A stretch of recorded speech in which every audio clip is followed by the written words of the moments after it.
প্রিয় দর্শক, প্রীতি এবং শুভেচ্ছা নিন। সাজ্জাদ কাদির এই মুহূর্তে আপনাদের সামনে কথা বলতে এসেছি।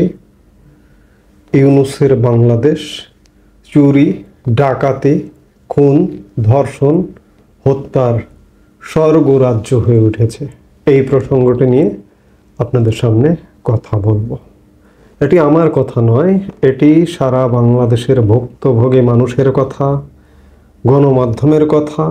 গণমাধ্যমে যদিও অনেক খবর আসে না, কিন্তু অপরাধ সংশ্লিষ্ট খবরগুলো খানিকটা আসে। সরকারের সমালোচনা নিয়ে কোনো খবর আসে না। আমি গণমাধ্যমের দোষ দেব না, গণমাধ্যম যথেষ্ট দায়িত্বশীল ভূমিকাই পালন করেছে বিগত আওয়ামী লীগ সরকারের আমলে।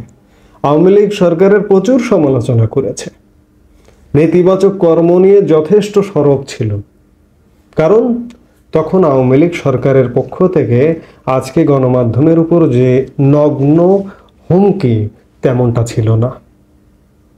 যেমন আজকে গণমাধ্যম যদি সরকারের সমালোচনা করে কিংবা এই যে সমন্বয়কদের নিয়ে যদি কোনো রিপোর্ট করে তাদের নেতিবাচক কর্মের, সেই গণমাধ্যমের উপরে আইনগত হামলার চাইতে সরাসরি সন্ত্রাসী হামলার আতঙ্ক, হুমকিটা অনেক বেশি।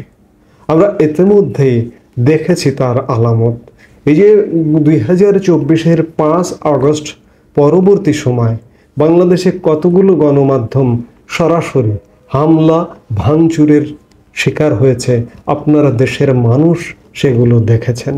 হামলার হুমকি পেয়েছে, আপনারা দেশের মানুষ সেগুলো দেখেছেন এবং আজও দেখছেন।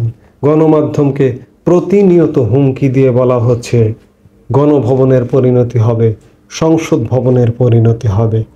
এই অবস্থায় এই হুমকির মুখে গণমাধ্যম কতটুকু সরকারের সমালোচনা করতে পারে এবং যারা হুমকি দিচ্ছেন তাদেরই কতটুকু সমালোচনা করতে পারে। যতটুকু করছে এটুকেও সাধুবাদ জানাতেই হয়। এখন প্রশ্ন হচ্ছে যে আমি যেটি দিয়ে শুরু করেছিলাম আলাপ, খুন, হত্যা, ধর্ষণ, ডাকাতি, এইসবের বাংলাদেশ যেন একটা স্বর্গরাজ্য হয়ে উঠেছে।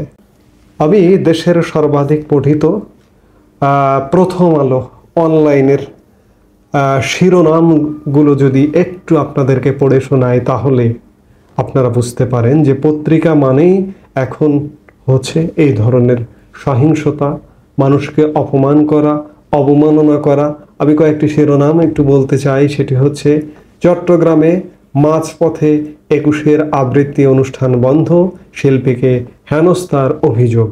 এটি 21শে ফেব্রুয়ারির শিরোনাম। নিরাপত্তা ইস্যুতে স্থগিত বৈষম্য বিরোধী ছাত্র আন্দোলনের কনসার্ট। ফুল দিতে যাওয়া ছাত্রলীগ কর্মীকে মারধরের ভিডিও করায় সাংবাদিকের ওপর হামলা। উত্তরায় চীনের নাগরিক খুন, অজ্ঞাতনামা 2-3 জনকে আসামি করে মামলা। মোহাম্মদপুরে যৌথ বাহিনীর সঙ্গে গোলাগুলি, 2 মামলা, গ্রেপ্তার 5 জনের রিমান্ড চায় পুলিশ। মালিবাগে দিনের বেলায় শিক্ষার্থীকে কুপিয়ে টাকা ও মোবাইল ছিনতাই। পল্লবীতে ডাকাতির প্রস্তুতিকালে 5 জন গ্রেপ্তার। এই হচ্ছে গত 48 ঘন্টায় বহুল পঠিত প্রথম আলোর সংবাদের শিরোনাম। এছাড়া একটি বিষয় আপনাদের নাড়া দিয়ে যাওয়ার কথা। 17 ফেব্রুয়ারি, আজ থেকে 5 দিন আগে যে ঘটনাটি কারণে আমি আজকে 5 দিন হয়ে গেছে, আজও নিজেকে মনে হচ্ছে যে ওই ঘটনাটি মনে পড়লেই স্বাভাবিক হতে পারছে না। ঢাকা রাজশাহী রুটে মধ্যরাতে ডাকাতির শিকার হয়েছিল একটি বাস। প্রায় 3.5 ঘন্টা ধরে এই বাসটি ডাকাত দলের দখলে ছিল এবং এই বাসে যেসব যাত্রী ছিল সেই যাত্রীদের সর্বস্ব লুটে নিয়েছে। শুধু তাই নয়, ভয়ঙ্কর একটি ঘটনা ঘটেছে, ভয়ঙ্কর একটি অপরাধ ঘটেছে। ওই বাসে নারী যাত্রী ছিলেন, নারী যাত্রীদেরকে ধর্ষণ করা হয়েছে।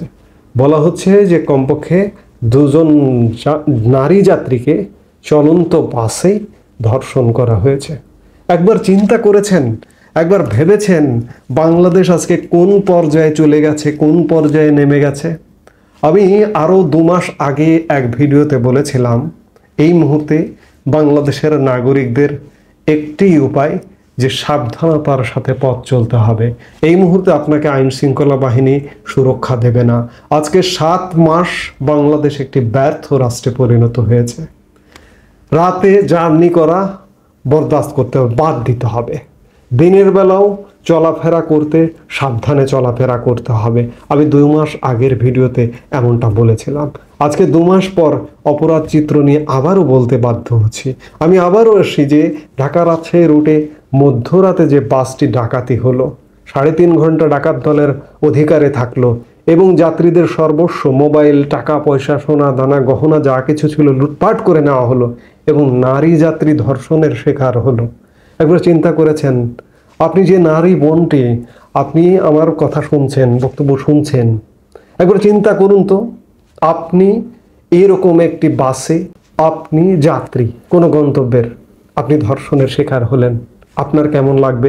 কিংবা যে ভাইটি আমার কথা শুনছেন কিংবা আমি কথা বলছি, এরকম একটি বাসে যদি আমার বোন, আমার মা, আমার স্ত্রী ডাকাতের কবলে পড়ে ধর্ষণের শিকার হয়, আপনার কিংবা আমার কেমন লাগবে? অনুভূতিটা একটু চোখ বন্ধ করে ভাবুন তো, কেমন লাগতে পারে? আজকের বাংলাদেশ এই অবস্থায় পতিত হয়েছে। আজকে সারা বাংলাদেশ জুড়ে ধর্ষণের মহোৎসব চলছে। সাংস্কৃতিক কর্মকাণ্ডে বাধা দেওয়া হচ্ছে, সাংস্কৃতিক কর্মকাণ্ড করতে দেওয়া হচ্ছে না, নারীদের পথ অবরুদ্ধ করা হচ্ছে, নারীদেরকে ঘরে বন্দি হবার বার্তা দেওয়া হচ্ছে। আজকে যে মুহূর্তে কথা বলছি, ভাষার মাস ফেব্রুয়ারি। আজকে যে মুহূর্তে কথা বলছি, সারা পৃথিবীব্যাপী আন্তর্জাতিক মাতৃভাষা দিবস উদযাপিত হচ্ছে। আজকে 21শে ফেব্রুয়ারি শুধুমাত্র বাংলাদেশের শহীদ দিবস নয়, ভাষা শহীদ দিবস নয়, এটি আন্তর্জাতিক মাতৃভাষা দিবস, ইউনেস্কো স্বীকৃত আন্তর্জাতিক মাতৃভাষা দিবস। আন্তর্জাতিক মাতৃভাষা দিবসের উৎসব উদযাপন করছে ইউনেস্কো। 2 দিন ব্যাপী উৎসব ছিল, সেই উৎসব উদযাপিত হচ্ছে, কিন্তু বাংলাদেশে 21শের আয়োজন যেন ম্লান হয়ে গেছে। 21শের আয়োজন আয়োজিত হচ্ছে না। আমি গতকালকের ভিডিওতে বলেছি, 21 যেন প্রাণহীন। 21শের গান আমার ভাইয়ের রক্তে রাঙানো আব্দুল গফফার চৌধুরী রচিত, শহীদ আলতাফ মাহমুদ সুর আরোপিত, আব্দুল লতিফের কণ্ঠে সেই অমর গান আমার ভাইয়ের রক্তে রাঙানো 21শে ফেব্রুয়ারি আজকে বাংলাদেশে গীত হচ্ছে না। কেন? আব্দুল গফফার চৌধুরী রচিত বলে, স্বাধীনতা মুক্তিযুদ্ধের পক্ষের আব্দুল গফফার চৌধুরী কিংবা শহীদ আলতাফ মাহমুদ সুর আরোপিত গান বলে এটি বাজানো হচ্ছে না? এরকম নানা রকম নেতিবাচক কর্মে ভরপুর হয়ে রয়েছে বাংলাদেশ। আমরা এই বাংলাদেশে বর্তমানে বসবাস করছি। এই বাংলাদেশ আজকে যে 7 মাস, এটি ষড়যন্ত্রের মাধ্যমে নির্মিত বাংলাদেশ। আজকে এক শ্বাসরুদ্ধকর বাংলাদেশ।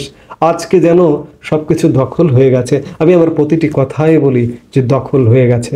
আমাদের সংস্কৃতি, আমাদের স্বাধীনতা, আমাদের মুক্ত চিন্তা, আমাদের সব কিছু দখল হয়ে গেছে। এই দখলদারিত্ব থেকে বাঁচাবে কে? জাগতে হবে মানুষকে। এটি কোনো রাজনৈতিক দলের, কোনো মতের, কোনো পক্ষের একার দায়িত্ব নয়। আজকে আপামর সাধারণ মানুষকে জাগতে হবে। আজকে খুন, রাহাজানি, ধর্ষণ, হত্যা, ডাকাতির এই বাংলাদেশ থেকে বাঁচতে হলে আমাদের সবাইকে জাগতে হবে। আমাদের কণ্ঠ, মত প্রকাশ করতে চাইলে আমাদের জাগতে হবে। নইলে যদি না জাগেন তাহলে আস্তে আস্তে মিইয়ে যেতে হবে। আস্তে আস্তে ব্যর্থ রাষ্ট্রের দিকে ঢুকে যাচ্ছে বাংলাদেশ। চারিদিকে সেই সব আলামত আমরা দেখতে পাচ্ছি। আন্তর্জাতিক বিশ্ব বাংলাদেশকে কিভাবে গ্রহণ করবে, এখানে জাতিসংঘ নানা রকম হস্তক্ষেপ করবে কিনা, আন্তর্জাতিক বিশ্ব হস্তক্ষেপ করবে কিনা, আমরা কিন্তু সেদিকে ঢুকে যাচ্ছি। কাজেই বারবার বলতে চাই যে জাগতে হবে। জাগো বাহে কণ্ঠে সবাই, সৈয়দ শামসুল হকের সেই অমর বাণী বলতে হয়।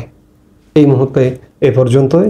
সবাই ভালো থাকুন, সুস্থ থাকুন। আমাদের ভিডিওগুলো নিয়মিত পেতে সাবস্ক্রাইব করুন Sajjad Kadir and the legends YouTube channel এবং লাইক, কমেন্ট, শেয়ার করে সাথে থাকুন।